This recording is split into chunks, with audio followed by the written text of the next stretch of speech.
วัสดีครับอาจารย์ครับผม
Hello, everybody. Welcome to another Dhamma meeting where we will discuss the Buddhist practices of charity, morality, and meditation. Everyone is welcome to join. We will start with our first participant, which happens to be Geg Yenso from Penang. Geg, can you hear me, Geg? Yes. Unmute your microphone. Hi, Ajaan. Good night. How are you? Good, thank you. Yeah, good. Yeah. No question, Ajaan. Okay. Go to Jordan. Hi, Jordan. How's your second week in Thailand, in Bangkok? Hi, Ajaan. It's going okay. The school is moving a little too quickly for me. It's a different. It's from very cold to very hot now. Definitely, yeah. I caught a bit of a cold, but yeah, I was hoping you wouldn't ask me to say anything in Thai yet. สวัสดีครับ Sawadee krap. ขอบคุณครับ This is the two words you should learn first of all in I Thailand. I know those ones. Yeah. Bye So bye, how's สบายดีครับขอบคุณครับ So So everything's fine. I'm keeping up my practice and taking 8 precepts this week to try to just get into a good rhythm. how many hours you have to study a day? 3 hours in class, and then I probably need to study about 4 hours out of class. Is it At usually least only to keep up. It's only verbal or reading also, reading and writing? Reading and writing is another course that comes later. I see. And now just learning how to speak Thai. that's right. Basics. We're working on how to give directions to a taxi driver. You have many foreigners attending your class in the same class you're attending? Yeah, there are a couple people from Japan and someone from New Zealand, and someone from France. Two people from China. I see. Yeah, good. Do you converse with them? We practice speaking in Thai, but they all speak English. So that's good. Mm. But it doesn't. I guess it doesn't help. I need to really be immersed to, so I don't have a choice but to speak Thai. You have to be among the Thais in order to speak Thai. Yes. Maybe I should just go right to a monastery where no one speaks English. Yeah. On the weekend, you're free. You're free to go anywhere you like, right? For the weekend. Yes, Saturday and Mm. Sunday I have off. Mm. So I still have yet to go and visit any temples in Bangkok to see if I could possibly live at one.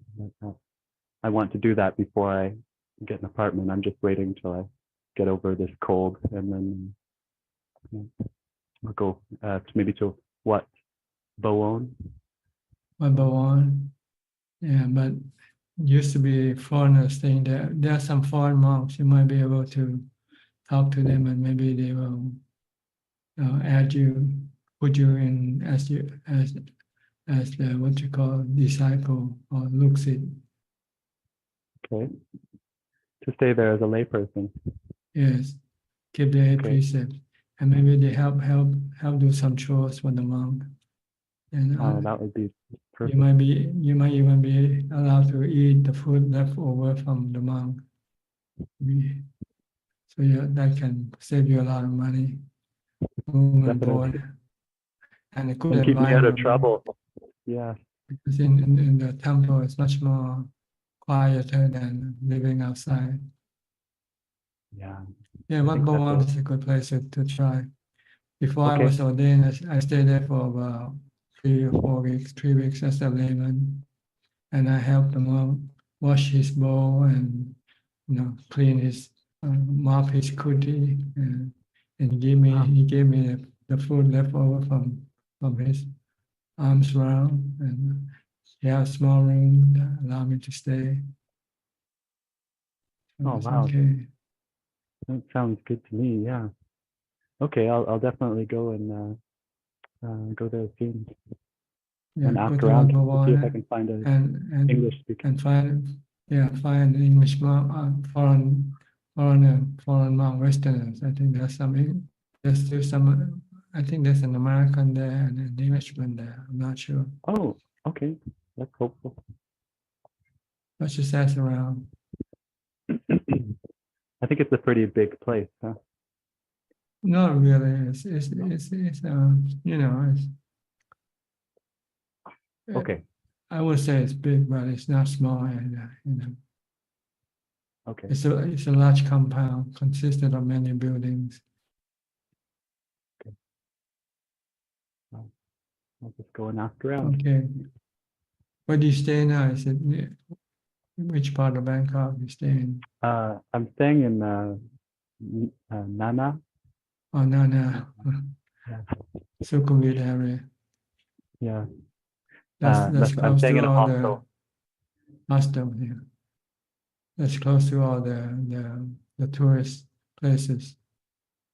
Yeah, it is. It's also close to my school. That's why I chose this place. But this Yeah. area I live in is my hostel is quiet, but this area is very. There's a lot of partying. And, Yeah, it's an entertainment sort of place. yeah. But Wat Bhawan is quite away from where you are now. But you can probably take the metro or the No train. problem. Yeah. Mhm. Benchakitsi Park is here. It's very nice. I go there and practice and Yeah, study. it's a large park. Yeah. Beautiful there. Yeah. Mhm. Good. Okay, Thanajan, thank you very much. I don't have a question today. Yeah. Keep up with your practice along with your study. Okay. Okay, I will. Thank you. Yeah, all right. Next is Professor Ken from Switzerland. สวัสดีครับอาจารย์ สวัสดีครับ วันนี้ไม่มีคำถาม ไม่มีคำถาม no question ไม่มี speak Thai พูดไทยเก่งมาก นิดน้อย นิดหน่อยฮะดีมาก อืม สาธุสาธุ ขอบคุณครับอาจารย์ Okay. I'll go to Coxswain. Coxswain is coming to Thailand also. He made a reservation to stay with us on Khao Chion. Are you staying on Khao Chion or down below? I just choose the main temple below. Yeah. Yeah. Because I think I'm still not ready to stay at the mountain. Okay. Good. So maybe when I'm more develop more confidence, then I may so-called venture to stay at the mountain in the future. Yeah. So I think for the first visit, maybe I will just stay at the main temple. Mhm. Belinda and Gary just came and left a few days ago. I see. They're also from Singapore. Yeah, I know that. Okay, you got any question tonight? No questions at the moment. Thank you, Prajan. Okay, go to Switzerland again, to Claudia. Claudia. นมัสการค่ะ Namaskar. That's also a Thai word. Yeah, this is what one of my teachers taught me before he left to Thailand when I was still in Germany. Mhm. Yeah. Yes, I have a question today. So can Thanachan please explain to me the difference between the fourth jhana and an out-of-body experience in meditation? Well, in meditation, you can have different types of concentration, or calm, or jhana. If you're in the jhana, you don't have any outer experience. It's another type called upajara samadhi, which you have to access first the jhana. Once you got to the fourth jhana, normally for most people they will remain in fourth jhana, but for some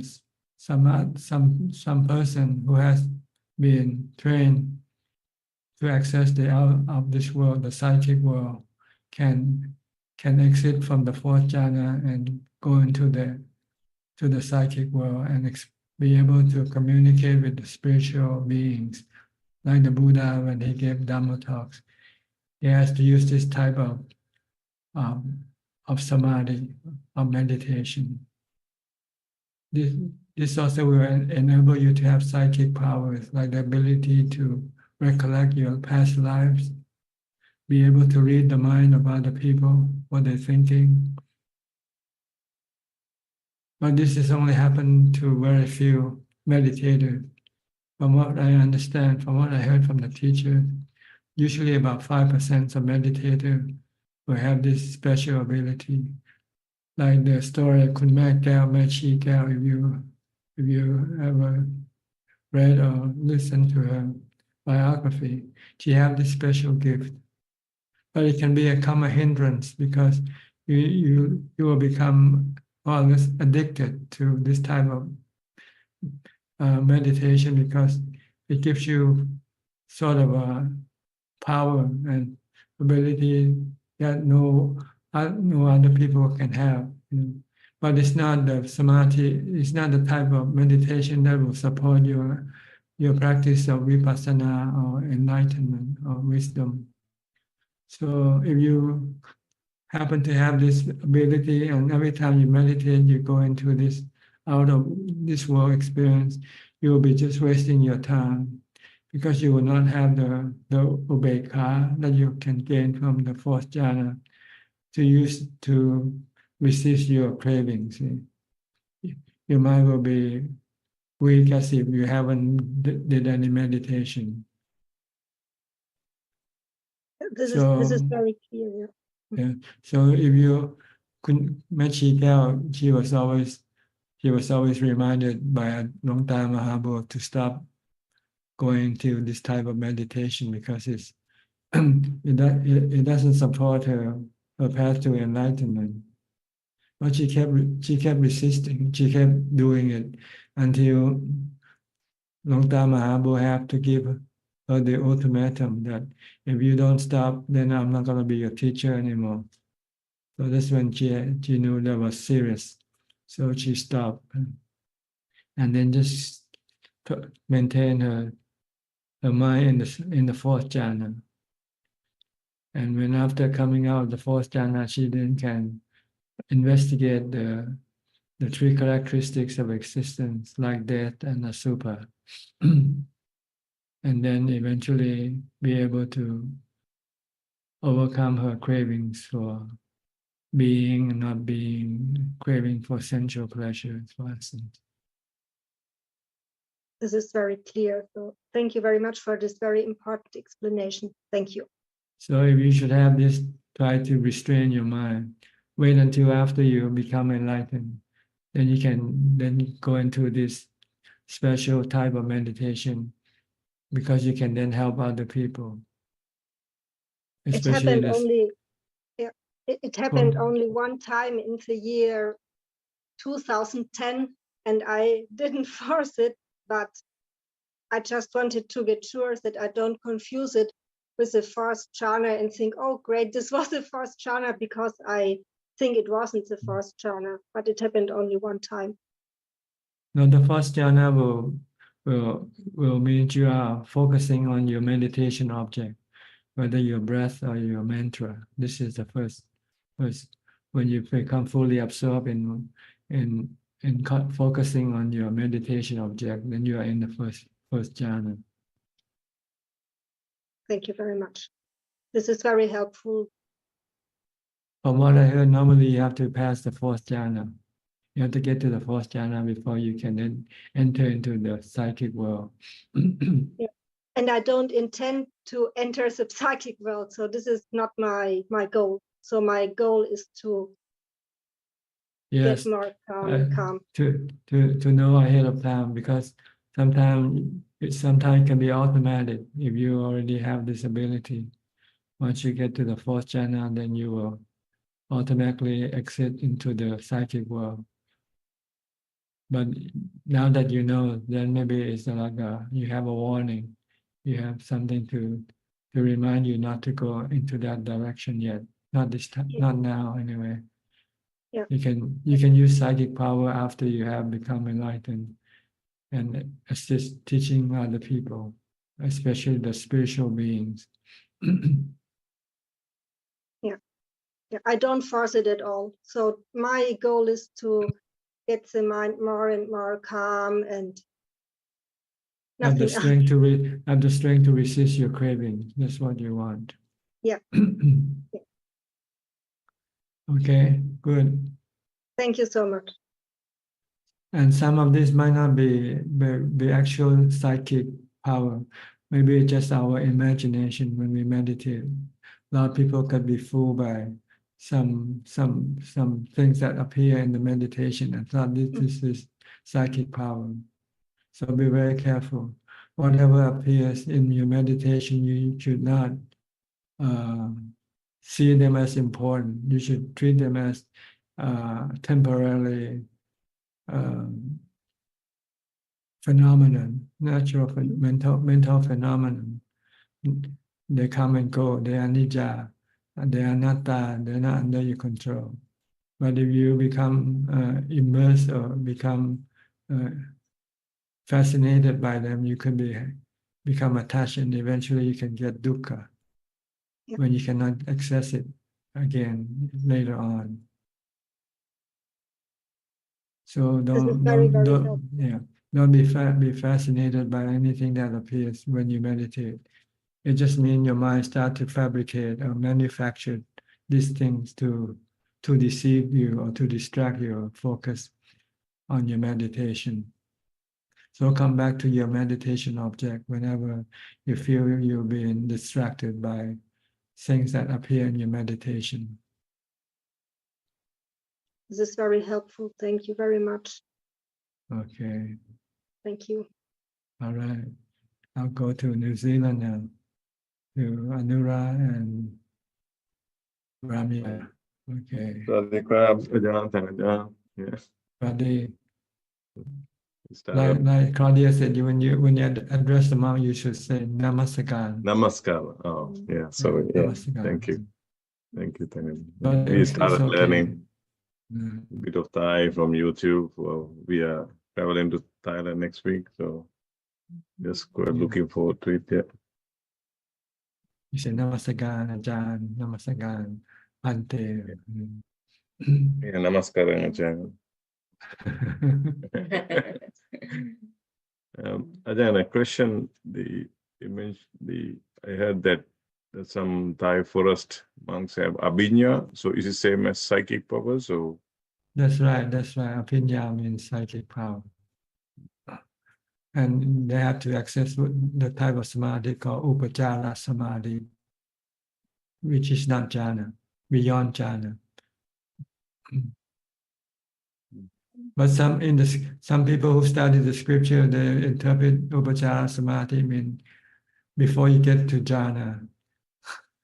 So this can be confusing among with meditators. We say it is beyond jhana, but with scripture study people, they say it's before you get to jhana. But anyway, it just not, it's a different type. It's not jhana, and it's not useful for your practice for vipassana. yeah. So do these the forest monks with abhinya? So do they stay in jhana? Or they are staying outside jhana? Or when they practice for enlightenment, they stay in jhana. But only after they became enlightened, like Ajaan Man, then he sometimes teach the spiritual beings by using this type of samadhi. Ajaan Man has this apinya or psychic power. He could read the mind of other people, and he could also connect with the spiritual beings. If you study his biography, written by Ajaan Mahabua, I think there's a story about his ability. Yeah.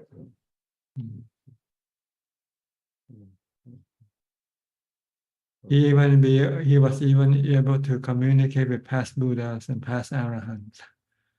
Yeah. And this could be, for some people, they could be skeptical and say, how could this happen? But this is something that you have to experience it yourself to really understand. If you don't experience it, just forget it. Just don't worry about it. It's not important.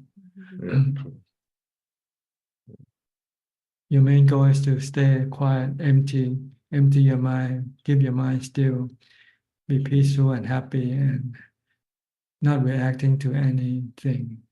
This is the goal of preparing your mind for vipassana practice.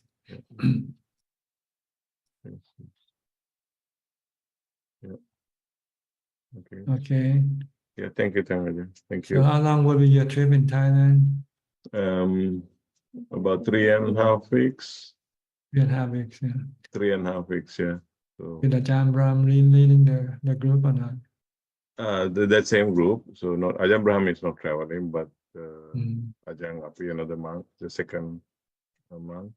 And from Perth. From Perth, yeah. We are joining in Singapore. We fly from here to Singapore and then we join the group. I see. And I think we will be paying respect to you on Saturday. We will be there. So you have your Dhammatalk on Saturday after. Is that right, Ajahn? This coming Saturday? 17th. Oh, 17, okay. Yeah, the week after. Yeah, every weekend, Saturday, Sunday, and Buddhist Yeah. observance day, I'll give Yes. Dhammatalk about 2 p.m. Yes. Yes. It's in Thai or in Yes, in Thai? Thai. But after I finish the Thai talk, then if we have any foreigners, we can then communicate in English afterwards. Yeah. Okay. Yeah, we would like to see Vatyan as well. So, and after that, we travel to Korat, Ajaan Ganna's monastery. We stay there for 3 days. And then there are so many Kruba Ajans that we are planning to respect and with teachings. Yeah, that's the plan. Yeah. That's good. That's good. Yeah. So you can see the different types, the different monastery. And it's so inspiring for us. So maybe one day we want to come and stay in Vatyan. Yeah, you are welcome. Yeah. You're welcome. Yeah. Okay. Yeah. Thank you. Do you have any other question? Ajahn, some Thai Ajahn say, listen with your heart. That means listen with the peaceful mind, isn't it? Listen or see with your heart. I can't quite hear you. Can you speak louder, please? Listen or see from your heart. What do you mean? Some forest monks, they say, listen with your heart, right? That's what it Yes. It means you have to pay attention to what you hear, not letting your mind go thinking about other things. Then whatever is spoken to you, you will then be able to absorb into your heart, your mind. Sometimes we listen, but we hear, but we don't listen, We hear the sound, but our mind is thinking about something else. So when you listen to Dhammatalk, you have to pay attention, close attention. Listen to every word and not allow your mind to go think about other things at the same time. This is the one that the Buddha mentioned in the Bahya Sutta. In one sutta, Lord Buddha has said to Bahya to listen, see with your eyes, hear with your ear. Yeah, that's a teaching, right? Is that correct, Ajahn? No, he means what you see, just merely see. What you hear, just merely hear. Yeah. Don't react, don't interpret. Just know it's just sound, just know it's images, but it isn't human or whatever. This is our delusion interpretation of what we see, we hear. In fact, they are just phenomena that comes and go.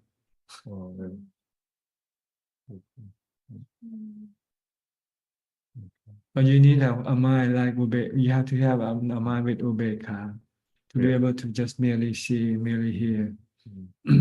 Normally, your mind will, if you don't have ubekha, your mind will automatically interpret what you see, what you hear, and then react accordingly. If it's a good image, you react with cravings, with attraction. If it's a bad image, you react with negative reaction. You want to just merely not just merely observing, merely knowing, and not reacting. Then your mind will be free, will be safe from dukkha. As soon as you react with cravings or desire, then you're creating agitation in your mind, and that's dukkha. You want to maintain your mind to be calm all the time, regardless of what you see or what you hear. Is that after 4th jhana with the upachara samadhi? Is it? No, you just the 4th jhana. You need to have just the 4th jhana to have ubekha, equanimity. Then when you come out of jhana, you still maintain this equanimity within your mind. So when you see something, you don't react to them like you normally would. If you have no equanimity, when you see something you like, you want it. You want to grab that thing. You want to have it. When you see something you don't like, you want to get rid of it. But if you have equanimity, you just merely see. You know it's good or bad, but you have no reaction toward what you see. So then you have the protection from danger as well. If that means you're very still, like You have to speak otherwise- closer to this. Yeah, speak closer to the screen because I. So if someone is in that stage, they have the protection from outside, like if there's a tiger or someone in the danger, so they have protection as well. Is it so, Ajahn? Yeah.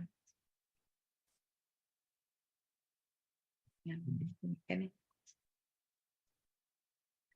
The Ajaan's muted. I'm sorry. My connection got disconnected, so I didn't hear what you say. So you have to repeat what you said again, please. So that person, if it's that person in fourth jhana, he has the protection from outside as well. Well, No danger. Yeah. No, the danger can only happen to the body, but the mind will not be affected by whatever happens to the body. But it is brief, with the fourth jhana, equanimity that you get from the fourth jhana is not permanent. After you come out of jhana for a while, this will eventually dissipate or disappear. So you have to go back into jhana again to regenerate this equanimity. But if you use wisdom, then you can maintain equanimity without having to go into the jhana after you come out. Wisdom is to see everything as anicca, dukkha, anatta, and to let go and not to have any attachment or reaction toward them, because they can only cause you dukkha. So in that state, that person, klesha is not active, right? It's so subsidized. No klesha. Is that correct? In what state? When a person is just out of jhana and in upeka, so his defilements or kleshas are all subsidized, not appearing. When you, it's like putting water into an ice box. When you take the water from the ice box, it will stay cool a while, but it will slowly become warmer. It's the same way with the mind. When you meditate into the fourth jhana, your mind will be calm and have equanimity. When you have equanimity, the defilement cannot work, cannot function. But when you come out of meditation, your mind will gradually lose this equanimity. Then your defilement will start to emerge again. See, the jhana doesn't eliminate the defilement, only suppress the defilement. If you want to eliminate the defilement completely, you have to use wisdom or vipassana, which is to see everything as anicca, dukkha, anatta. Then you will not react to anything.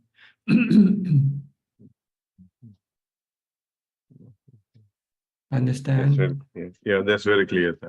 Thank you. Yeah, thank you very much.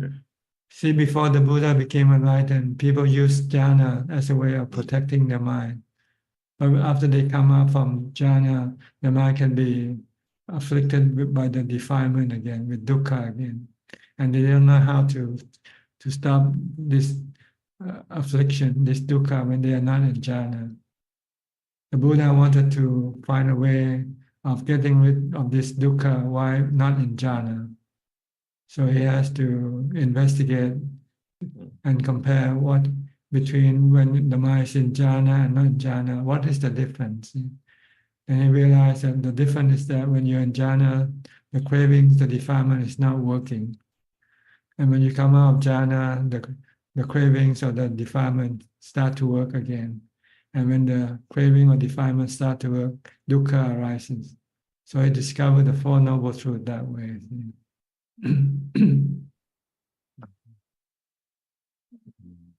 So he say all my craving, all my dukkha comes from my craving. So if I stop my craving, and the way to stop my craving is to tell it that whatever I crave for, they're not good because they are temporary. They are nijja. They are anatta. You cannot keep or force them to do what you want all the time. So when you see this with wisdom, then you have no desire for anything. Because when you go after, you will get you can only keep it temporarily. Sooner or later, you will lose it again.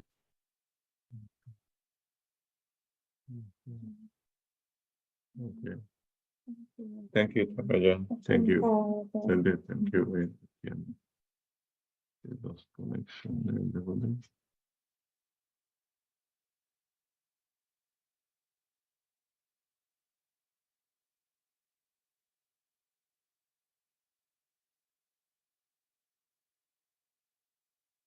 Yeah.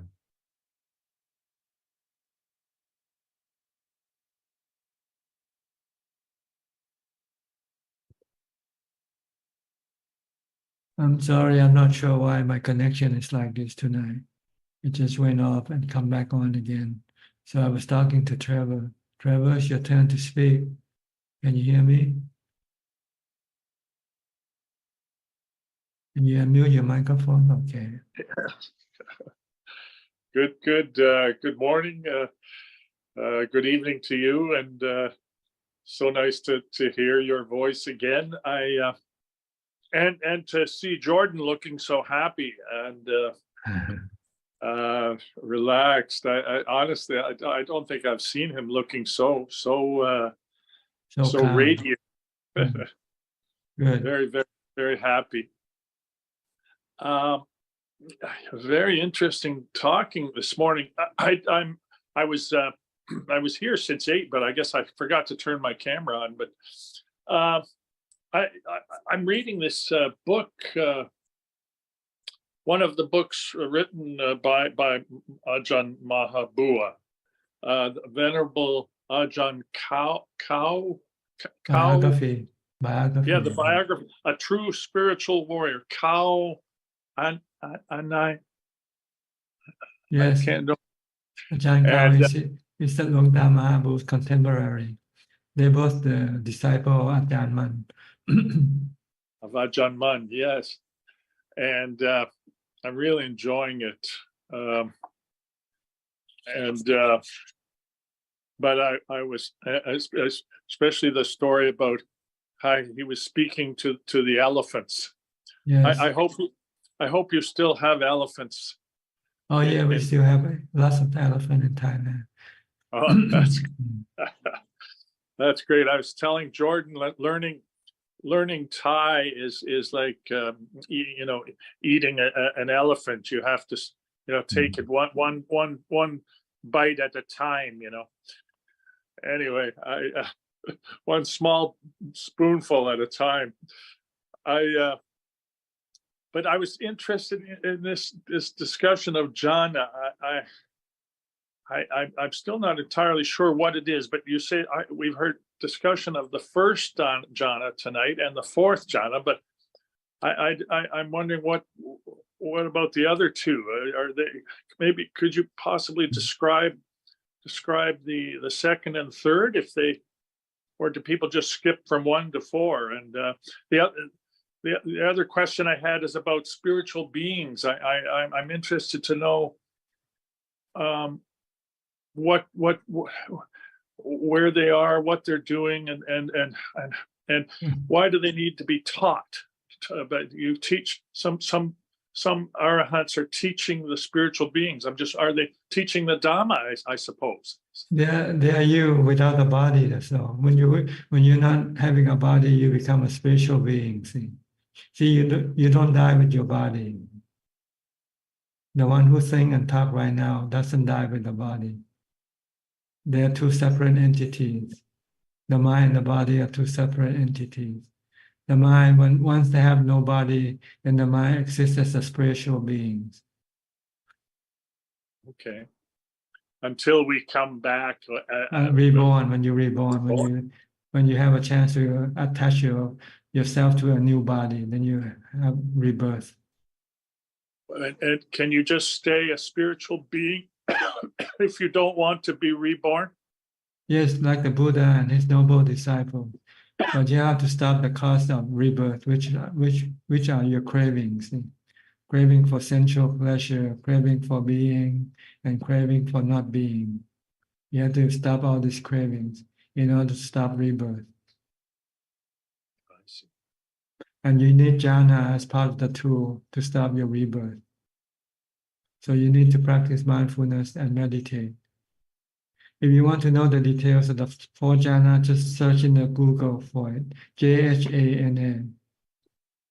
Jhana. Yeah, 4 jhana. And so there is the second and the third as well.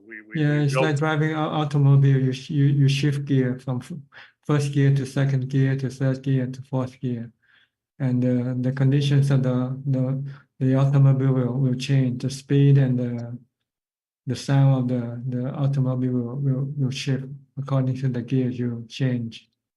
It's the same way with the mind. The mind becomes more calmer, more subtle.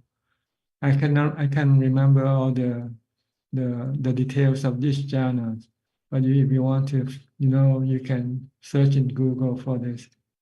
But sometimes when you meditate, you usually go from first to fourth, like automatic transmission. Oh, okay. That sounds good. But and how quickly can one expect to get into first jhana? How do you know when you're there in the first jhana? You said when you're just focused on your meditation object. You're constantly mindful of that meditation object and not go to think about other things. You have to be solely watching your breath and not thinking about Jordan or about your friend or whoever. You will just constantly watching your breath, only knowing just the breath and not anything else. If you can do this for 5 minutes, you can enter into jhana. Okay. So you have to practice a lot of mindfulness before you meditate. See? Because usually when you sit and meditate, you might be able to stay with your breath for a few seconds, and your mind will then start to go think about other things already. So practice the mindfulness during the day. That's right. From the time you get up to the time you go to sleep, try to reduce the amount of thinking as much as possible by focusing on what you do. When you walk, just walk with your body. When you eat, just eat with your body. Don't let your mind go think about other things at the same time. This is mindfulness practice, using the body as the object of mindfulness. Then when you meditate, then your mind can stick with the breath, the in and out breath. And if it doesn't think for 5 minutes, it can become still and enter into the 4th jhana. If you're continuously watching your breath, you're at the 1st jhana. See? But it hasn't yet become fully still yet. It takes a little while for it to become fully still.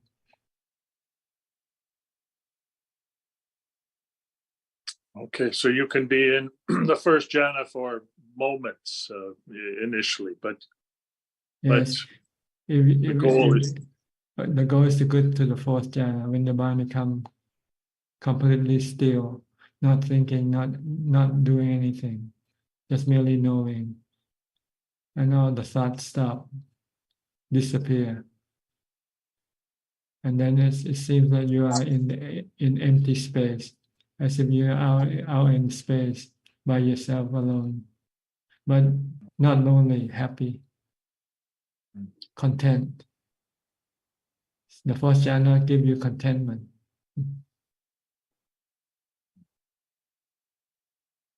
Okay. All right. Maybe this will entice you to do more practice. Yeah. I'm trying to keep a regular practice, and it's on my own without Jordan's prompting, and I think of him every time I sit down, and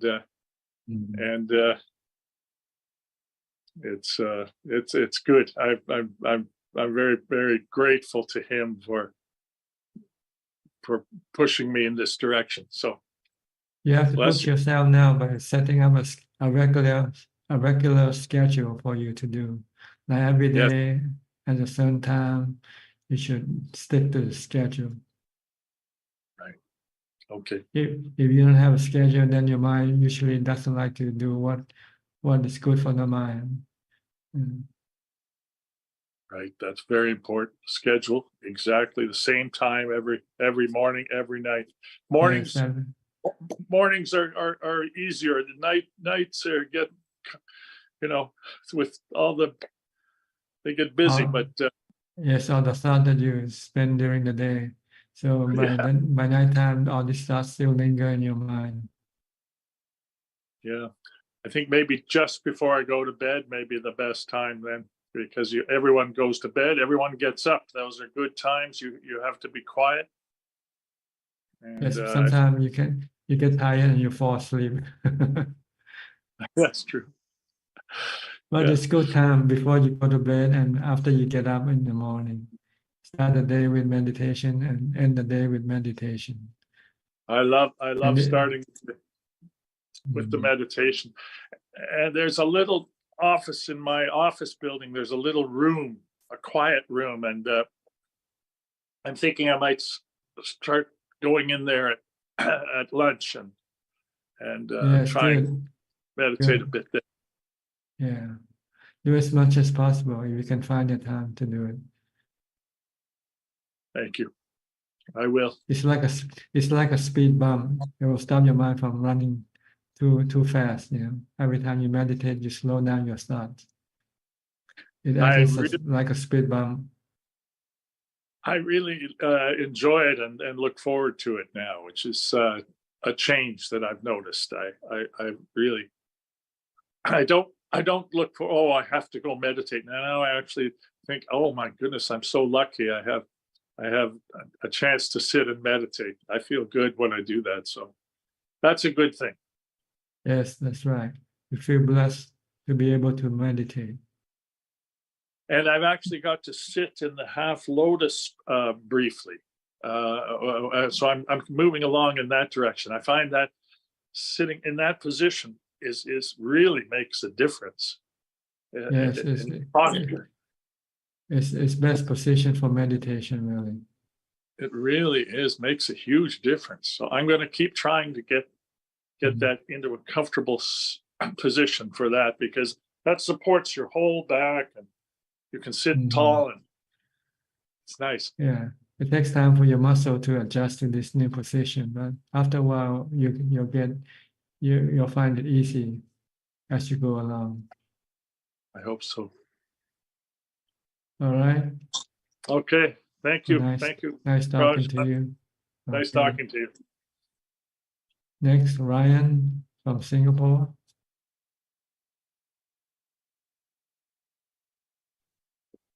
Good evening, Ajaan. Good evening to you.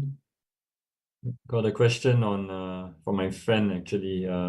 She's female, so she's actually considering ordaining as a bhikkhuni. So just wondering, Ajaan, sometimes in Thailand it could be a challenging topic at times. So what are your thoughts on this matter, and also what would be your recommendations for my friend, Ajaan?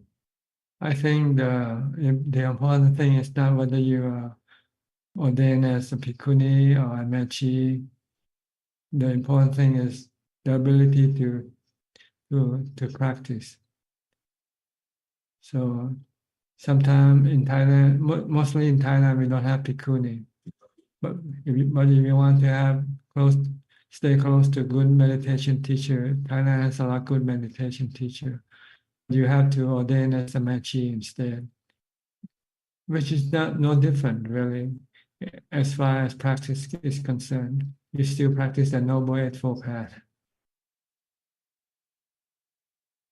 But the discipline, the code of monastic code is different. For mechi, you just keep the 10 precepts. But for bhikkhuni, you have to keep the 327 monastic codes or something. And as far as Thailand is concerned, we consider there's no longer bhikkhuni lineage in the Theravada tradition. So you cannot just reinstate it by yourself. But I think they still have this lineage in the Mahayana tradition. If you want to ordain as a bhikkhuni, you have to ordain in the Mahayana tradition, not the Theravada. But it doesn't make much difference because you still have to practice the mindfulness. You still have to meditate. You still have to practice the austere practices. Eat once a day, eat in the bowl. This is more important thing to consider than whether you are bhikkhuni or bhikkhu or mechi. So let's not get lost in the status of being. I want to be a bhikkhuni because bhikkhuni is much more maybe more respectable than being a mechi or something like that.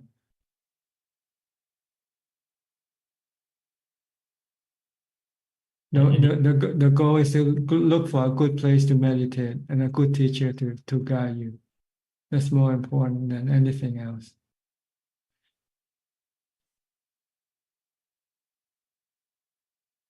Thank you, Ajahn. Any recommendations for places in particular, or? Well, you just go to Ajahn, or either the disciples of Ajahn Chah or disciple of Ajahn Man tradition, and they are good meditation teacher, and they usually have quiet monastery for practice. So you just have to look around. So it's like shopping for a car. You have to go look in the showroom for different types of cars and test drive them. See which one you like best, and you buy that one. Okay. Okay.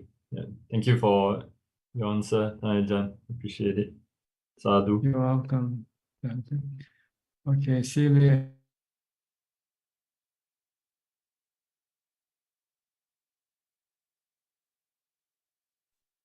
Good evening, Prajan. Yes, good evening to you. I'm sorry. My connection kept disconnected, but I'm back again. That's fine. I can hear you well. Well, nice to see you again. I was away for a little. I was doing a meditation retreat, so I came back a few days ago. Where did I you really go? don't have. Where did you go? Actually, I went to Thailand. Oh, It was a really? group. Yeah, Thailand and Sri Lanka. I So see. it was a group. I was invited, and they had their own program. So it was mainly meditation, but we also visited some places like the site of Luang Pu Sao Cantasilo. That was really nice. The memorial of Ajahn Chah. And also the stupa of Ajahn Mahabua, a very big stupa. Yes. And that was nice. Yes, I had never been there before. And yeah, I visited some teachers, Ajahn Gangha, Ajahn Tan, I think he's called. So yeah, it was quite a busy program. And then we went to Sri Lanka, no? And I came back some days ago, still like trying to order myself.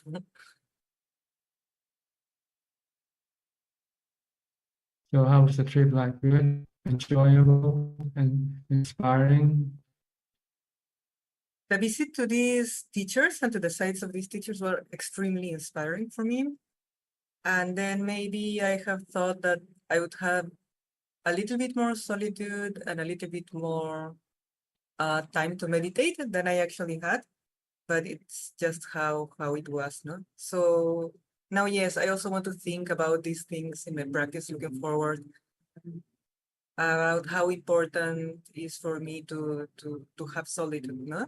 And try to open those spaces also within my conditions to be able to practice in that way. I don't know, I'm still trying to make some, to order my thoughts about the experience of the meditation and how to move forward with my practice, no? Getting the teachings of that. Usually, if you practice, you usually have to start with mindfulness. Every teacher will teach the same thing. It's like when you learn to read it, you start with the ABC. You know?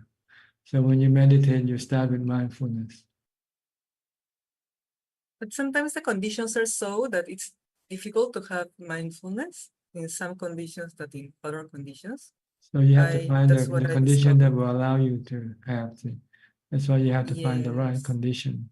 You have to seek Yes. seclusion as much as possible.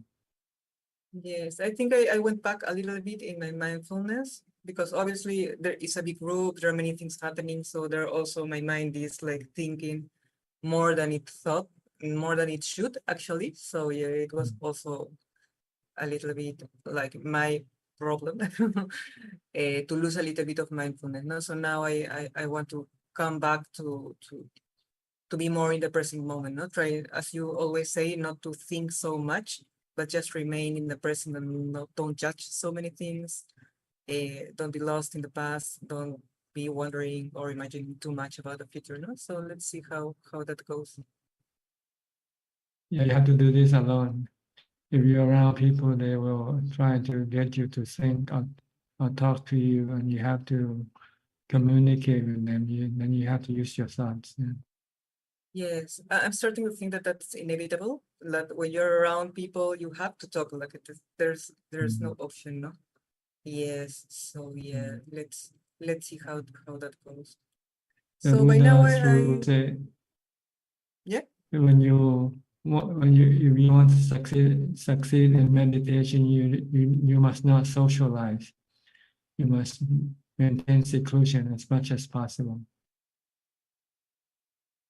Sometimes it's difficult, no? Sometimes you don't have option. But for example, I always thought that the conditions here in Peru were really bad because I had to do a lot of errands and have to do lots of logistics and administration of the house and everything. But now I understand that it's not so bad, that at least I can look for some seclusion within this, within the many things that I have to do, no? So yeah, in that Yes. sense, it was not so bad. No? Try to Yes, see the good things of the conditions that I have now. Seclusion doesn't mean you have to be in the forest or in the mountain alone. You can have seclusion in your home, in your room by yourself. Yes, I've discovered that. I always complain that, oh, in the forest, it would be so nice. And actually, in the proper conditions in the forest, it would be so nice. Now I'm usually drawn to that. But if it's not possible, well, yeah, the second best is just be alone in my room and try to have as much seclusion as possible to be able to strengthen my mind. So yeah. Yes, try to have seclusion and try to stay mindful and meditate as much as possible. This is your first step.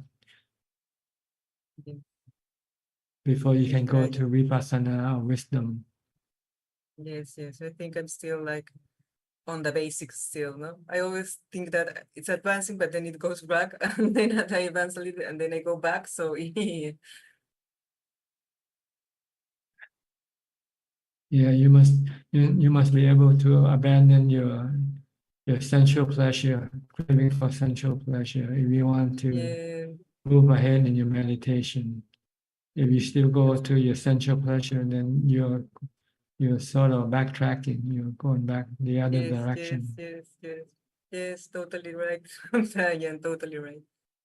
Yeah. Mhm. And a little bit going out to the world also exposes you to lots of sensual pleasures, no? And it's difficult not to Yes. get caught in Mhm. them.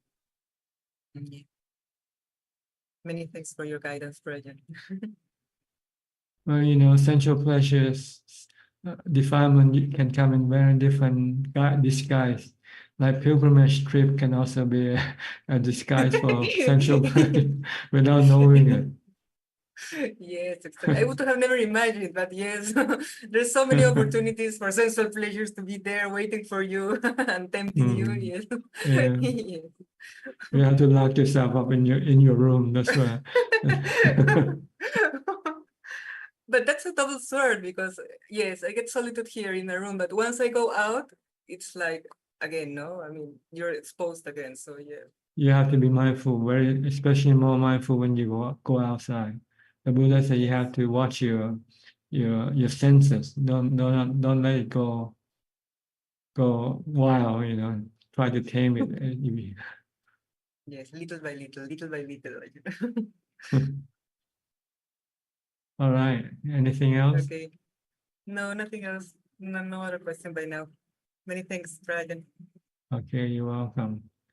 I'll go to Malaysia, Kuala Lumpur. Alvin. Namaskaram, Ajaan. Ajaan, I have got one question regarding the what you talk about Pachara Samadhi.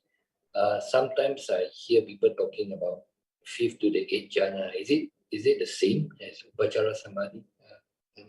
The Arupa jhana, no, Arupa jhana are just much more subtle jhana than the Rupa jhana. Oh, okay. They're still in the jhana. They're not the Upachara Samadhi. Upachara Samadhi is active Samadhi, while jhana are inactive Samadhi. In jhana, you still the mind to become inactive. While in Upachara Samadhi, you become very active, but active in the psychic world, in the psychic ability.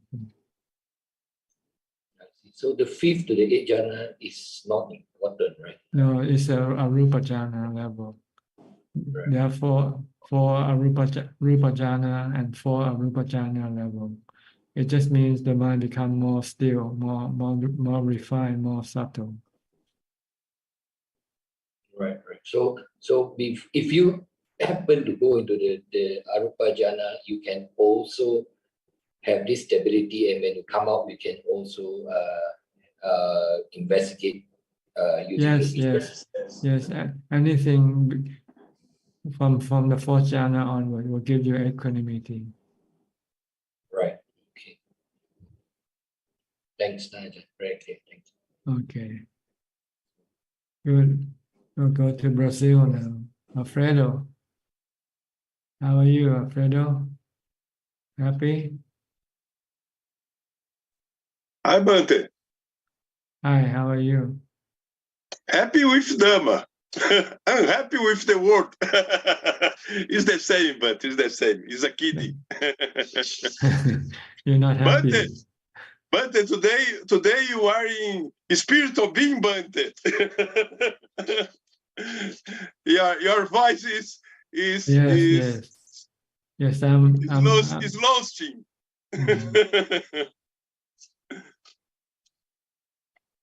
We are all spiritual beings, but we use the body to communicate with each other. The body is like a cell phone. We use the body to communicate with each other. Once there is no body, then we cannot communicate. Then we have to communicate with somebody who has the special samadhi, special meditation, upachara samadhi. Yes.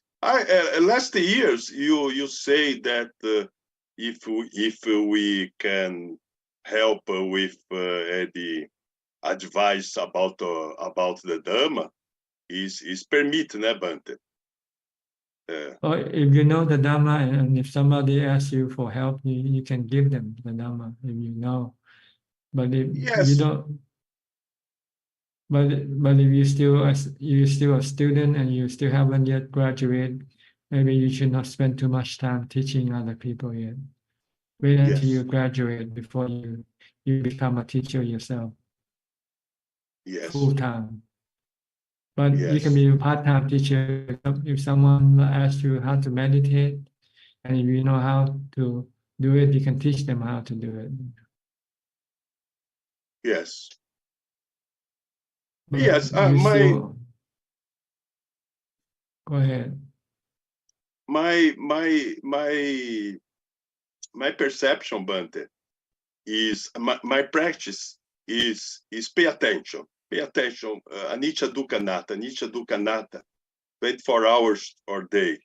Anatta is very, very important to not have delusions, not have problems. Yes.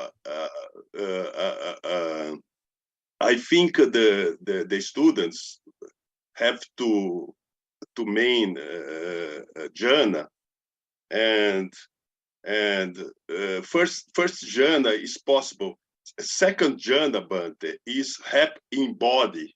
Happy in body is, if you don't have happy in body, very, very happy in your leg, if you don't have for jhana, Bante. Apana samadhi is only possible. You have all body in energy, very energy. Né? It's a pity. Pity is pity in body is second jhana. Is not have this, not have apana samadhi, Bante. I think the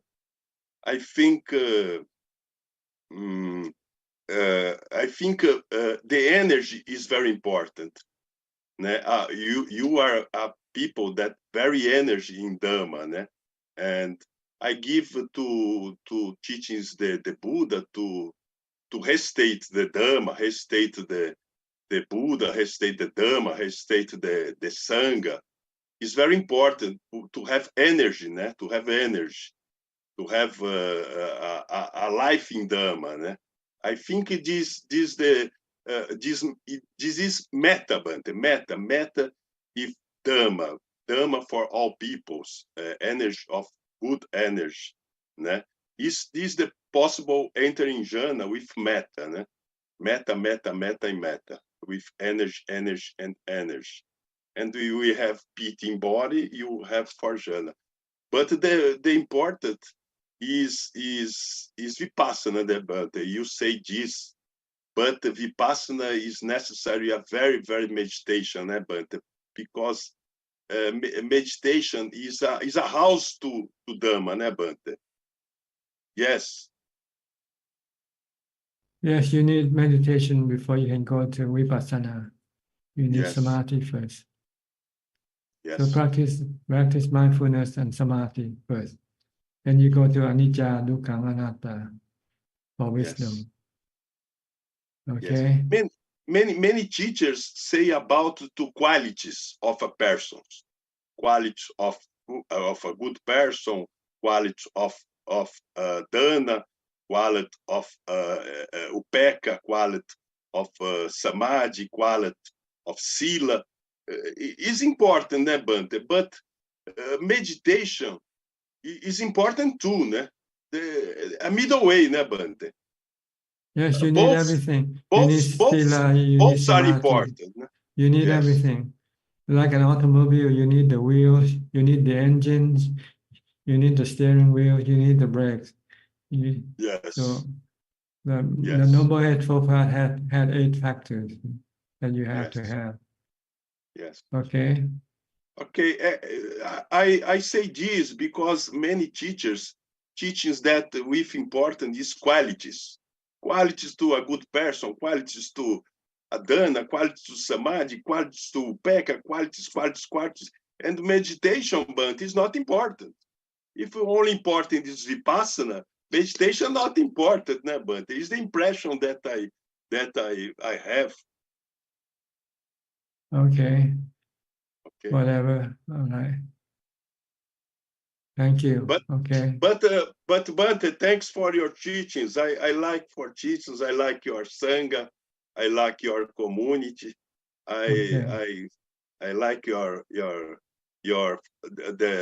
able that you have to pass Dhamma to us. I like is very important. Okay, good. Keep following us then, okay? Okay. Hi. Next, Clara. Clara, where are you from? This is your first time here? Okay, your microphone. Good evening, Ajaan. Yeah, I'm from Singapore. Okay. Can I help you? Sorry, Ajaan, I couldn't hear that. What can I help you? Okay. So I have a question that I'm asking on behalf of some friends.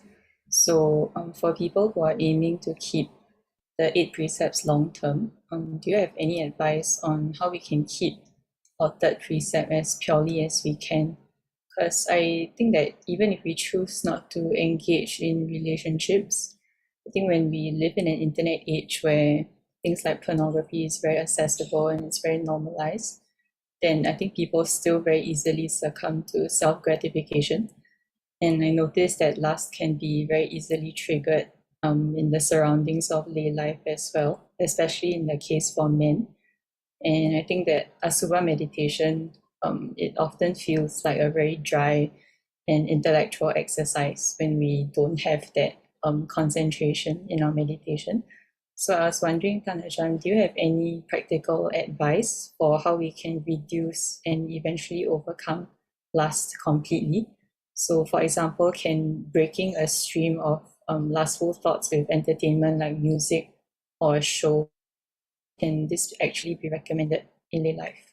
Thank you, Ajaan. Well, there are several factors that you have to have in order to be able to tame or to get rid of your sensual desire. Yes. Keeping the precept, the 8 precept is one way. Second is to seek seclusion, to be far away from the distraction of the sensual objects, like go and live in a monastery, for instance, and then maintain mindfulness all day long from the time you get up to the time you go to sleep. Then this will enable you to be able to more or less keep the sensual desire in check. Maybe not get rid of it yet. In order to get rid of it, you have to see the asubha or anicca of all the sensual objects, which might take time because you might have to do mindfulness and meditation first before you can then teach your mind to contemplate on asubha or on anicca.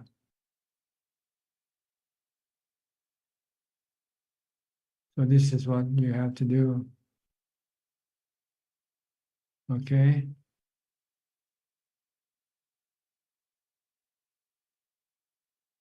I cannot hear you because do you want to speak or just okay? Thank you, Ajaan. Yeah, nothing further. Thank you so much for your wisdom. All right. I'll go to Malaysia again. Philip, Kuala Lumpur. Ajaan, good evening. I don't have any questions tonight. Just happy to be listening in. And who is this guy next to you? Oh, that's my youngest son. He's always listening to you before he goes to sleep. So, hello. He's Hello. Hi. Hello. Okay. You understand what we're talking about? Do you? Some I don't. Sometime. Sometimes I don't understand. Okay. Just keep listening. The more you listen, the more you understand. Okay. Okay. All right. Okay. Ajaan, you're gonna go to bed now. Bye, Ajaan. Yeah, good night. Have a good sleep. Okay. Thank you, Ajaan. Thank you, Ajaan. Thank you, Ajaan. Good night. I'll go to Dubai now. Aparajita.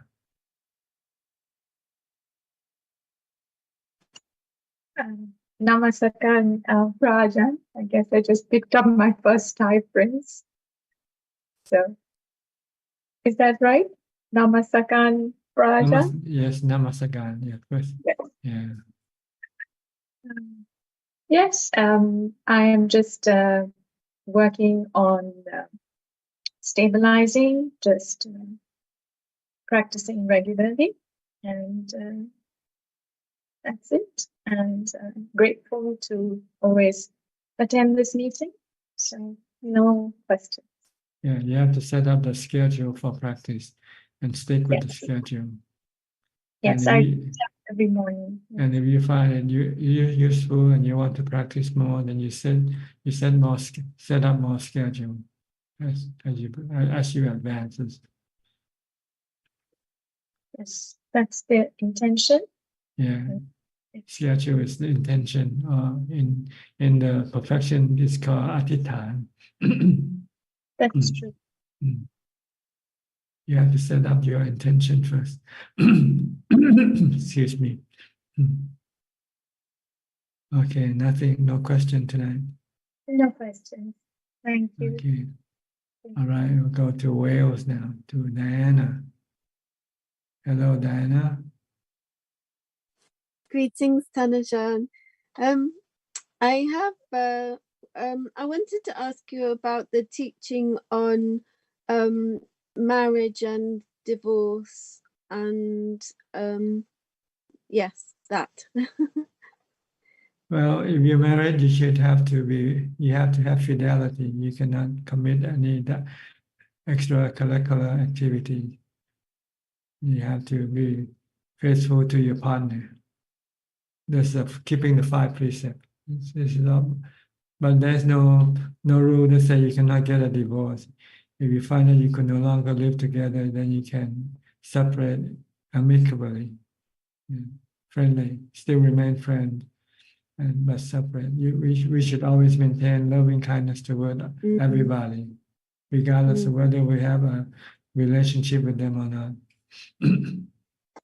So if people are having difficulties they can't resolve, then it's okay for them to finish, but That's as long right. as they do it with compassion. Yes, with compassion, with loving kindness, with understanding that maybe we are not made for each other. Yes. Sometimes people seem to be made for each other and they're not. Yes. But when you're still partners, you have to be faithful to each other.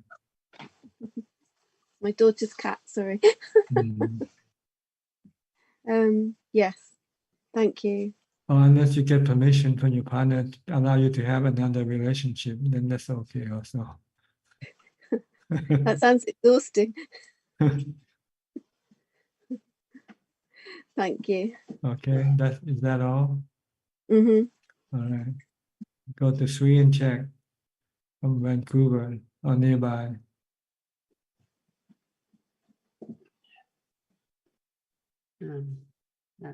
Namaste. You finish with your memorizing yet? Not yet. Nine channel ground contemplations. Yeah. There. It's helpful. Helpful, huh? Good. Helpful, yeah. Do At it least every day. Do it every day before you go to bed.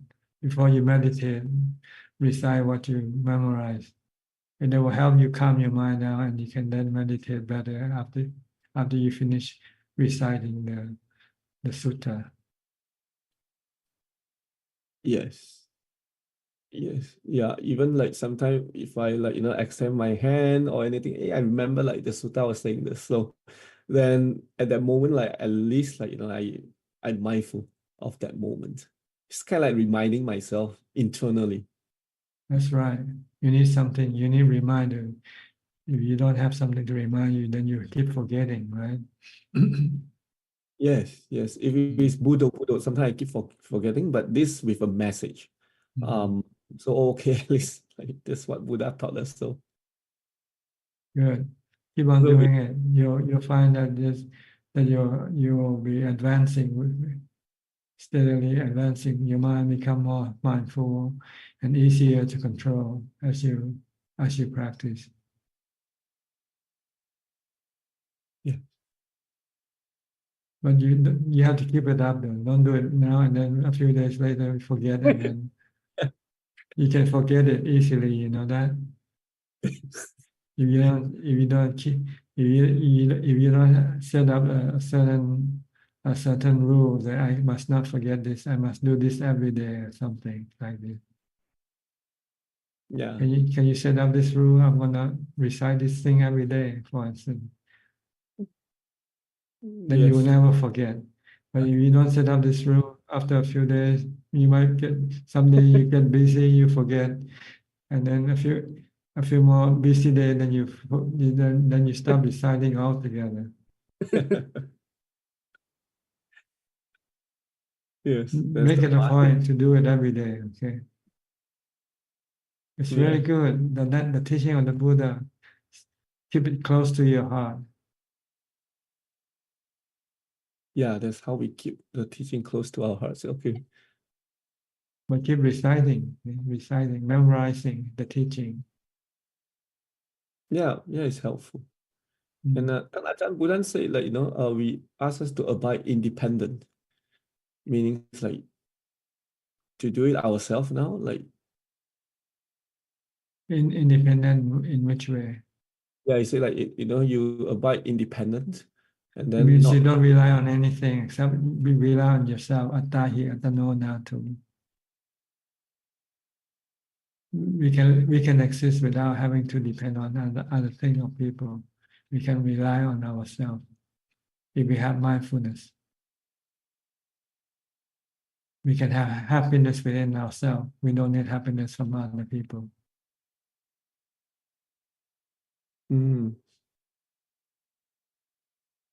Because if you have mindfulness, you can meditate, you can enter jhana, then you can have happiness within yourself. Then you can become a monk like me. See? Right now you cannot. You still have to have happiness from your wife, from your money, from all the things that you have to keep you happy. But I don't have to have anything because I have meditation. That's the way of keeping me happy. Yeah, that's what you meant, like not clinging to anything in the world. Because they are useless. They are more harmful than useful because they are not reliable. Your wife one day might leave you, right? Then what happened if she leaves you? Go back to practice. You share, you cry first, right?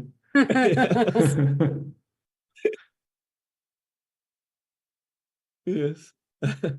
And probably look for a new wife. No practice. Because you don't know how to practice it, but you know how to get a new wife. Then go back to square one. Yeah. People keep forgetting. They forget history, what happened in the past. Then they'll repeat the same mistake again and again, over and over again. Same mistake.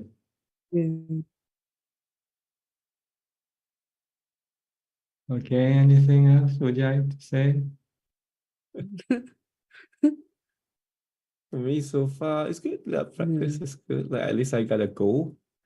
Yeah, it's helpful. Yeah, you have to set up a goal, or else you will not get where you want to go. See? You have to have determination, resolution. Set up this goal. I'm gonna keep reciting this sutta every day.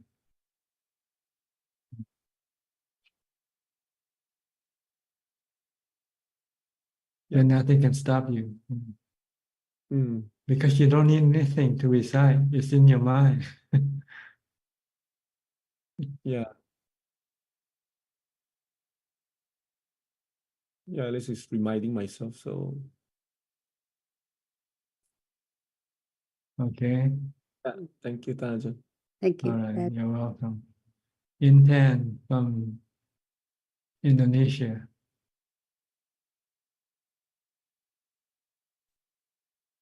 Good evening, Ajahn. Yes. Good evening to you. Ajahn, next Friday I'm going to Vatican. Again, huh? Okay. I think Vajra is becoming popular with lots of foreigners now coming to Vajra. Indonesian, Singaporean, Malaysian, Chinese, and some Westerners also. Mm. Maybe because of this meeting, people get to learn know more about what Yana and what they can Yes. do. Yes. Okay, how long you expect to stay? 2 weeks. 2 weeks, huh? Oh, really Uh-uh. good. You find useful for you last time when you came? Uh-huh. What? Good. I beg your pardon?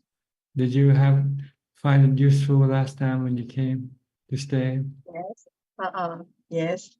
For this time, I want to push myself. I want to try to fasting, Ajahn. Good, good.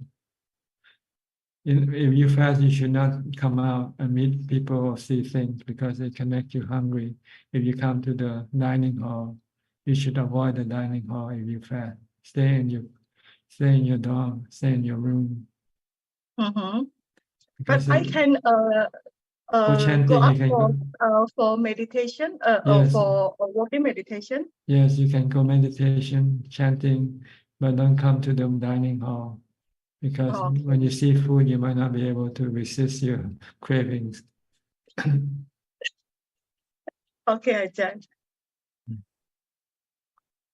All right, I'll see you then next Friday. Huh? Okay, thank you, Ajahn. Okay, we'll go to Cook saying, oh, no, I'm sorry. Ka Phai Lim. Good day to you, Ajahn. I have no question for now. Okay, go to Piao and Indira from Toronto.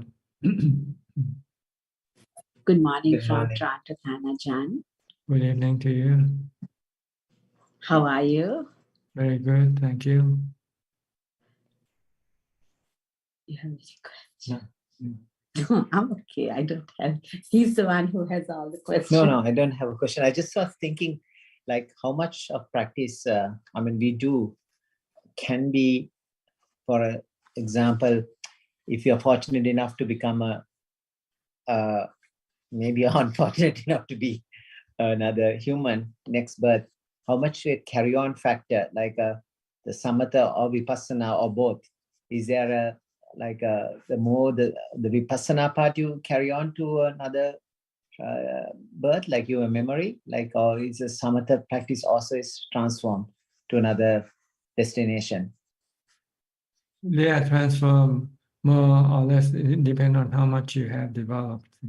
The more you have, the more you develop, the more you will carry over with you.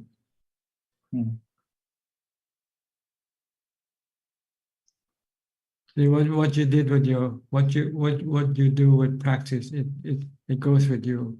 But what you do with memory, sometimes you lose it. Because when memory can be anicca, say impermanent, sanya anicca. But with something that you do, then it's not memory. It's something you build in your mind. And it goes with you. Like if you know how to meditate, when you go next life, you will know how to meditate. Yeah, you see some kids have previous memories. They just right away get into meditation. You see this, maybe it's coming from their previous practices. Like the Buddha, when he was a kid, he could enter the jhana alone when he was left alone. Yeah. Sitting under the tree. Yeah. That's because he used to do it before. Yeah. And when the condition is right for him to go into jhana, he'll go automatically into jhana. I think jhana is something people have sometimes with past life. Even experience. ancient rishis, and they have most people have perfected jhanas, I guess, before the time of Buddha, but the vipassana part is something which is unique. Vipassana is something that you need to study from the Buddha. So sometimes it doesn't go with you. It will go only if you are sotapanna. Then you have vipassana with you. Then you can practice on your own until you reach nibbana. That's when you become attahi attanonato, like you become to Till then, you need some support from another person. You can be your own teacher once you have reached the Sotapanna level.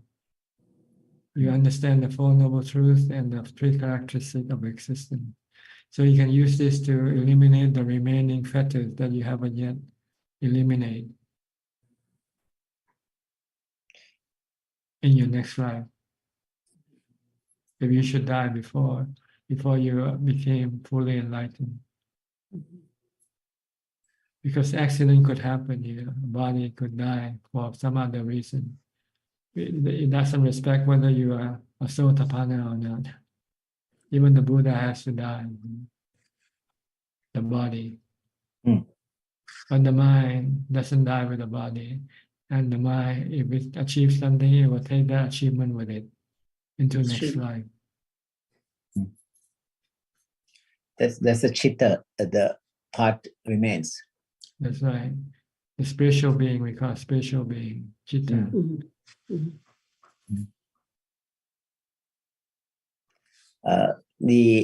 Another question is different to this.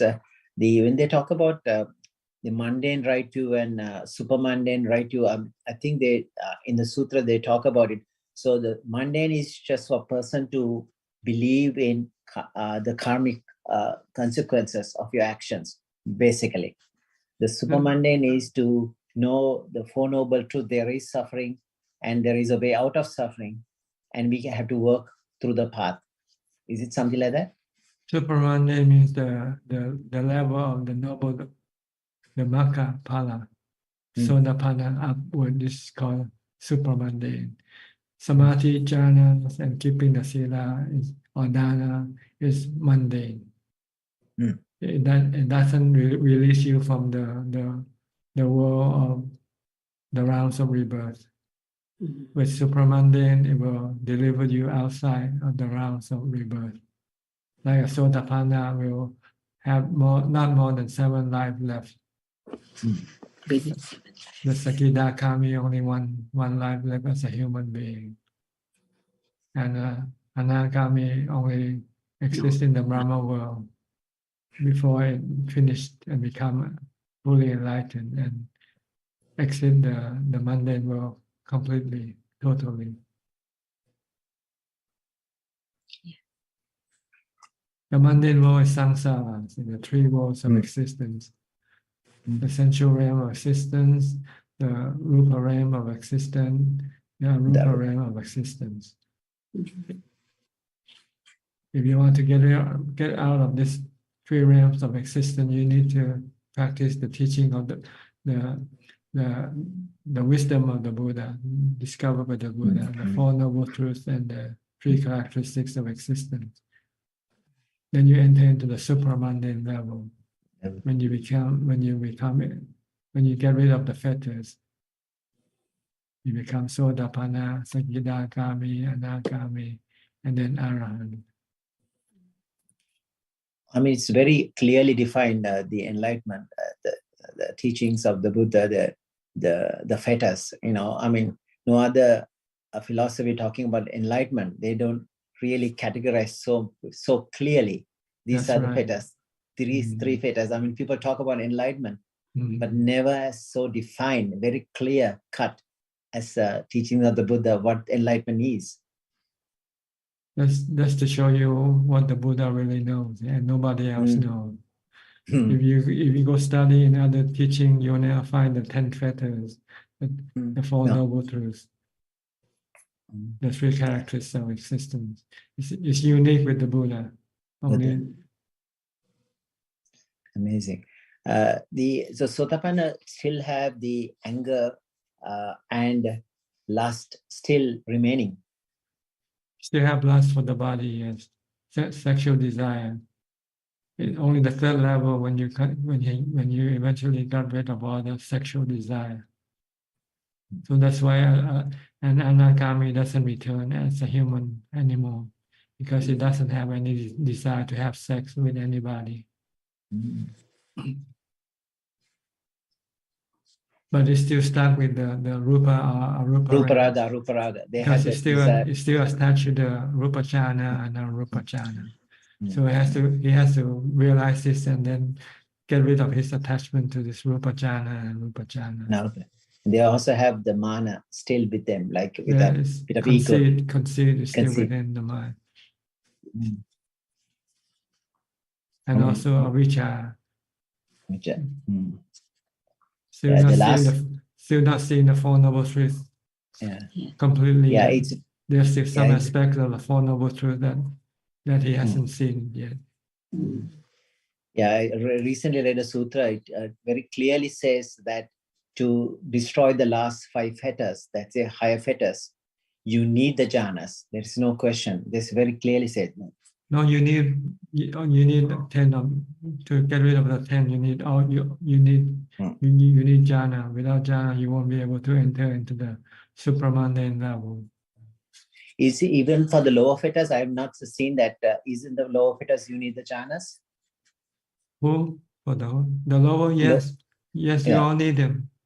Unless you might not have to develop in this life because maybe in your past life you already have it. See, it's Okay. an exception. See, people don't understand that some people already have jhana in their past life.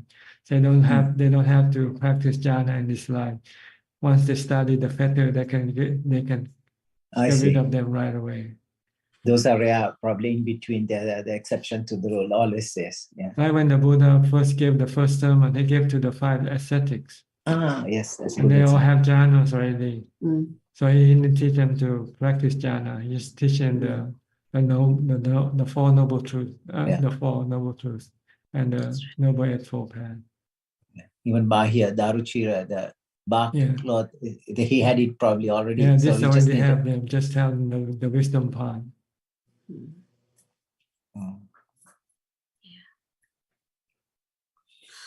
Okay. Thank you. Thank you. Thank you, All right. Ajahn. I think who's next? Sulan from Singapore. Always last but not least. Yeah. Hello, Ajahn. Nice to see you. Yeah. How are you? Good? Happy? Yeah, I'm very happy. Yeah. Thank you. Yeah. I received the teachings. Yeah. Through Ryan. Yeah. Have you started practicing yet? Have you started practicing yet? Yeah. I started like last Tuesday. You asked me like, what is so hard about meditating every day? Then I started meditating. Yeah. Every day now? Good. Yeah. Good. How long? 5 minutes? 10 minutes? Yeah. 5-10 minutes. 5-10 minutes. Okay. We Yeah. keep add up. Keep pushing more. Okay. From 5 to 10, from 10 to 15. Yes. You want to go as far as 1 hour if possible. Okay. That's the goal. Oh, Can you do that? yeah. I will try to do that. Yeah. Okay. Yeah. Mm. If you find that it's hard for you to concentrate on your breath or on Bhutto, then you can do some chanting instead. Mm. You just meditate with using the chant instead of using Bhutto or using the breath. If you find it difficult to focus on the breath, then use the chanting. Do it mentally while you meditate. Mm. Oh, do it mentally while I meditate when I focus on the chant. Mhm. Mm. You know the chant, right? Itipiso, Bhagava. Mm. Mm. Yeah, I know. So just use the Itipiso Bhagava.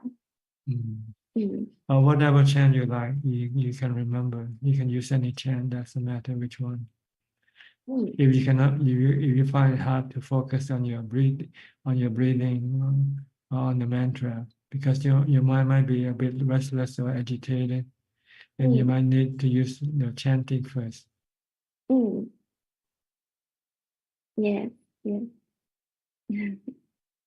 Or after you meditate for a while, then your mind start become restless again, and you cannot focus on your breath, and use chanting again if you want to continue meditating until you reach your goal, whatever the time you set up to meditate. Mm. Okay. Yes. Do you have any question tonight?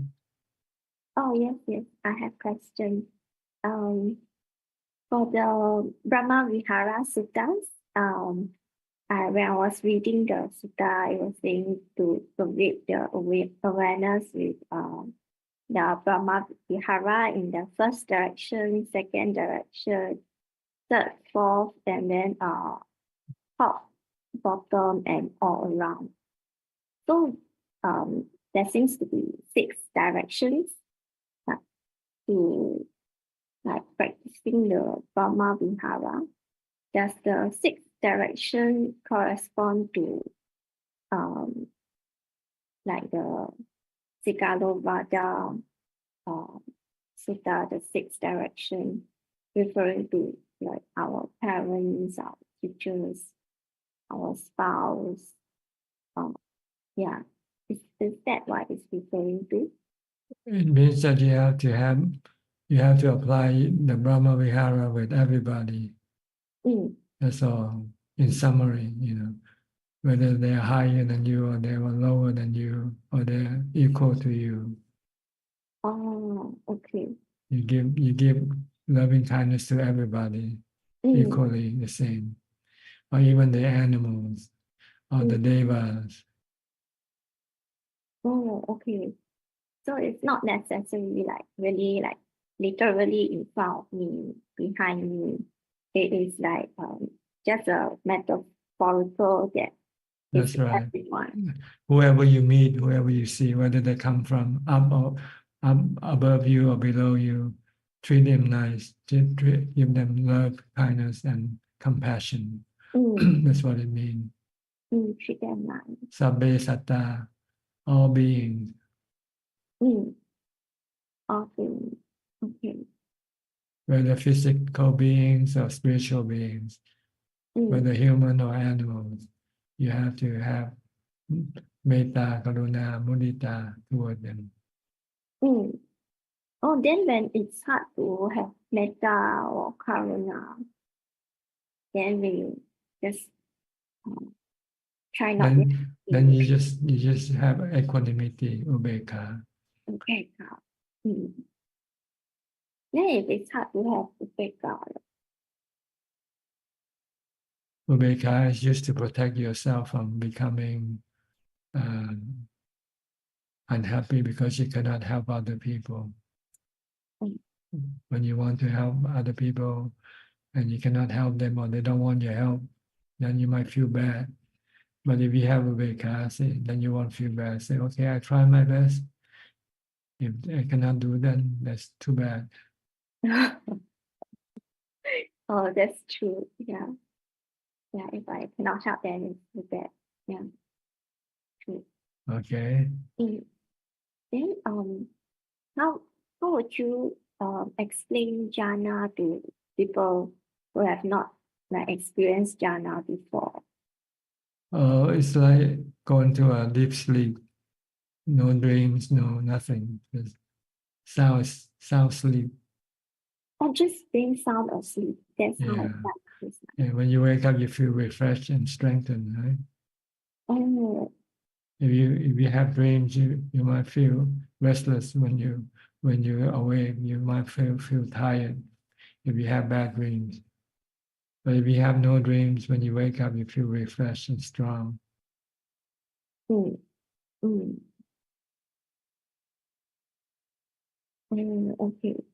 Okay. Okay. I think I'll go to Kunjuk now for question from email. Namaskaran ka. We have 6 questions from the assistant Gmail and 2 questions from Facebook so far. The first set of questions from assistant Gmail, the first one is from Sam from Brisbane. Question 1. The mind is permanent.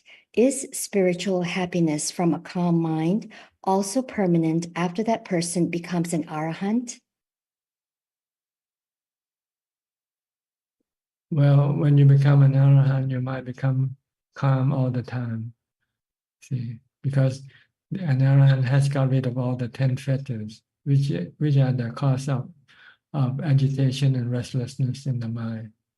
Once there are no fetters left in the mind, then the mind becomes perfectly calm all the time, forever.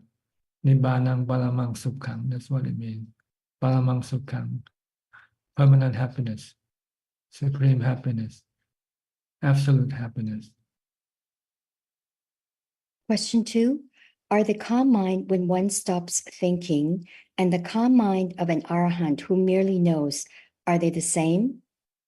Yes, they are the same calm mind. The difference is that the calm mind of when you stop thinking is temporarily, while the calm mind of an arahant is permanent. Because the calm mind, the mind of an arahant has no fetters or no defilement to cause any restlessness or agitation. But the calm mind from using mindfulness to stop thinking, it will only become temporarily. As soon as you remove the mindfulness, then when you start thinking, then the mind can become restless and agitated again. Question 3. Does the mind of an arahant still have the spiritual happiness from calm mind, or is the mind of an arahant merely knowing and empty of all emotions? They are both, they have happiness and also empty of all emotions. Question 4.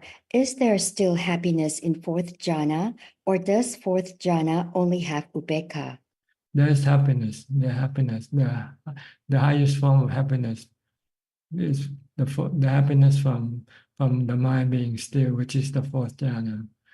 Usually we call this contentment. This type of happiness is contentment. When you have upekkha, you no longer need anything. You don't want anything. So you don't react to anything. You don't react with love, hate, fear, or delusion. Question 5. How to get rid of conceit in the mind of an anagami? See, you have to understand that the conceit comes from delusion, misunderstanding. Like people in ancient time that believe the earth is flat, when actually the earth is not flat. So it's the same way with conceit. Conceit comes from thinking. See? When you stop thinking, the conceit disappears. Yeah. So you know that conceit is just the product of your thinking, nothing else. So you have to teach your mind not to think in a conceited way, that's all. Just teach your mind there is no self. Everybody is the same. We are composed of two parts, physical and spiritual parts. And we are all the same. Every aspect of our physical and spiritual part are the same. So no one is better or worse than anybody else. The next question is from Samanji. What is heart and what is mind? We know that it is our mind that does not die even if the body dies, but the heart just dies with the body. Am I correct? No. It's not the heart that is in the body. The heart that pumps the blood. This is not the heart we're talking about. The heart and mind is the same thing. Sometimes we refer to it separately. If we think about intellectual part of the mind, we call mind or chitta. If we're talking about the emotional part of the mind, we call the heart or the mano in Pali. So it's the same thing. It has two aspects. It has this intellectual part and it has the emotional part. And a continuing question from Samanji is, I have heard people say, I think from the heart, not the mind. Why do they say so? Because they think with emotion, they think with love, with compassion. With thinking on the mind, you think out of reason, rationality. The next two questions are from Facebook. The first question is from Divyal Goel. What can I say to a family member who has a serious illness and is not able to still their mind? Say nothing if they don't ask you to say anything. And a continuing question is, how can I still my mind when seeing their suffering? Meditate, use mindfulness, bring the mind to jhana, to equanimity. And the last question is from Liana Lim. Good evening, Ajaan. When I had anger, I sit and do mindfulness of breathing in and breathing out, but the mind never stays still. I tried reminding the mind, the anger causes dukkha, it is anicca, so I should let go of the anger. This method is also not helpful. This anger stayed for quite some time, a week or so. Eventually it went away, as time always changing, impermanence, but it was very tiring. What meditation method should I do when there is anger in the mind? I think using the mantra Bhutto is much more effective. When you feel angry, just keep reciting Bhutto, Bhutto. Don't stop until don't stop until your anger disappear. If you still have anger, keep reciting Bhutto, Bhutto, Bhutto. Another way of getting rid of your anger is to go to the cause of your anger, and what makes you angry is your desire. You want people to do a certain thing a certain way. When they don't do what you want them to do, then you get angry. So you have to let go of your desire and leave people alone. Let them do whatever they want to do. Don't expect anything from anybody. When you don't expect anything, then you won't be disappointed. Then you won't get mad. See? We get mad because we expected something like you expect me to say nice thing to you. When I don't say nice thing to you, you get angry at me. But if you don't expect me to say nice thing to you, you expect me to, you can take anything I say, then you don't get angry. So try to not to expect anything from anybody. Just take things as they come. Then you will never get angry. Another question just came in from Marilyn Lee. How does one know he or she is ready for vipassana meditation? Do we need guidance to practice vipassana? Can you contemplate on death or asupa? If you can, then you're ready. If you're not ready, if you cannot contemplate on death or asupa, then it means you're not ready yet. That is all, Ka. Okay. We have more questions from our member here, which is Gokseng. Go ahead, Gokseng. Yeah, thank you, Prajan. This question arises in me when I was hearing the conversation just now. So, Prajan, I recall that Buddha mentioned about the importance of having physical seclusion in our practice, but at the same time, the Buddha also mentioned about the importance of having Kaliyamitas. So, how do we reconcile the on one hand, the importance to being secluded from other people, and at the same time, the importance of having spiritual friends in our practice? Well, see, Kalyana actually means having a good teacher to teach you and guide you. So when you're first starting, you have to study with a teacher first. And once you know that what you have to do, then you ask permission, or he'll usually provide you with seclusion for you. He'll tell you where to go, where to stay, and be alone. So it's two steps. First, you need a good teacher to teach you, to guide you. And once you start practice, your teacher will say, "Okay, you stay alone. Don't socialize with anybody." Okay. So that means I have the wrong assumption that Kalyamita actually refers to spiritual friends. No, just teacher. When you practice, when you study, meditate, you don't want to socialize with anybody. Even if you live in the same monastery, you stick to your place. You don't go around and socializing with other people, other members of the community. Everybody stays stick to themselves and do their own practice. Only come together when they have to work, community work like eating or cleaning. And then if we finish, we have to separate and go back to our own quarter. Okay, yeah, understand. Yeah. All right. Anybody else would like to have any question? We have a few more minutes left. Raise your hand and unmute your microphone. Do we have any newcomer who just came in or not? Okay. Yes, we have one. Samanji. Samanji, Yes, yes. She's in the line. Okay. is she in the room yet? Yeah, yeah. She's coming. Samanji? I don't see her on my screen. Okay. Okay. Okay. See you now.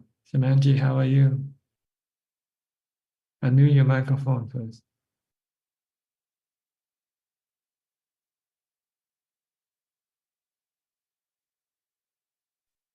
Can you unmute yet? Okay, go ahead.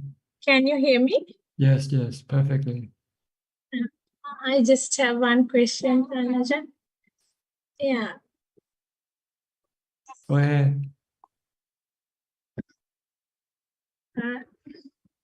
And now there are arhants, like there are people, like certain people say that they have attained Sohan status.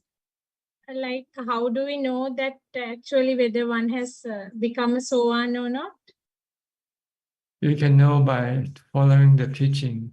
And if you can achieve the same thing that he teach you, then you can be sure that he actually became enlightened. But if you cannot yet prove it to yourself, then just be a little bit skeptical.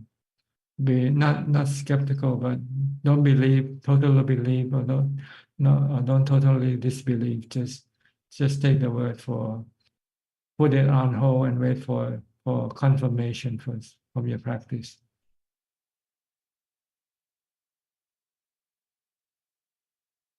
Okay. Yes. Does it answer your question? Yeah, Because Ajaan. because Yes. you don't know whether he's speaking the truth or not. See? And also if a person, yeah. In the Kalama Sutta, the Buddha said, don't believe what they say until you can prove it is whether it's true or not first.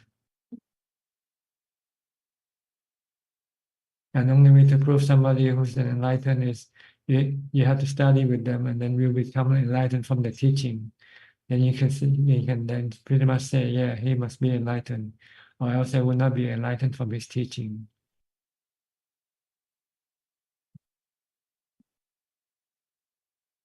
Like when you became enlightened as a Sotapanna, you will have no doubt in the Buddha, because you know this is the teaching of the Buddha that you used to become enlightened yourself. So you have no doubt in the Buddha, in the Dhamma practice, in the Dhamma teaching, or in a noble disciple, because you yourself became a noble disciple. Okay. Anything else? And also if will Sohan, a person who has achieved a higher mental status such as Sohan, Sakudagami or Arhat, will such a person ever say that he has achieved such a higher mental status, even if we ask him? Will such a person ever say that he has achieved such a You have to shut off your microphone, your speaker first.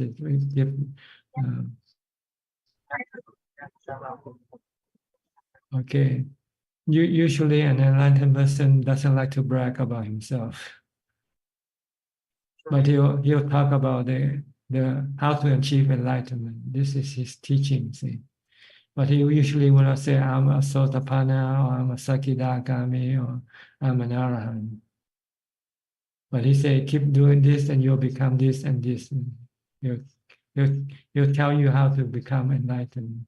But usually he will not tell people that he's enlightened. And is it proper to ask that question from such a person, like if a lay person? Well, you can ask, but you might not get an answer that you like to hear. You know, you might get some other answer, like, go keep practicing, you'll find out yourself. Okay. Because there's a rule that prohibits monks to say something about his achievement if he hasn't actually achieved. This is one of the 4 cardinal sins of a monk, to tell that he's enlightened when he's not enlightened. See? it could be sued and be disrobed.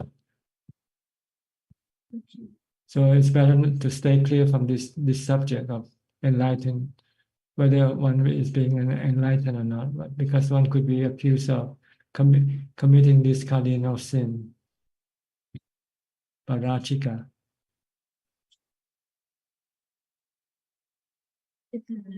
That's all I have today. Thank you so much. Okay. I think that's all the time we have for today or tonight. Thank you for your company. I hope this meeting is useful to you and can help you advance in your practice. In the meantime, please stay mindful and keep on meditating. And if all goes well, I'll see you all at the same time next week. Thank you and goodbye. กราบสาธุเจ้าค่ะ Thank you, Raja. Thank you, Ajahn. Thanks, Annie. Bye, everyone. Yeah, Thank you, Ajahn. Thank you so much, Rajan. Bye, everyone. Good night. Thank you, everyone. Sending Get me. metta. Sending metta. Take care. อนุโมทนาค่ะ สวัสดีครับ ขอบคุณ ส ครั วั บ สดีค่ะ Thank you. สาธุค่ะ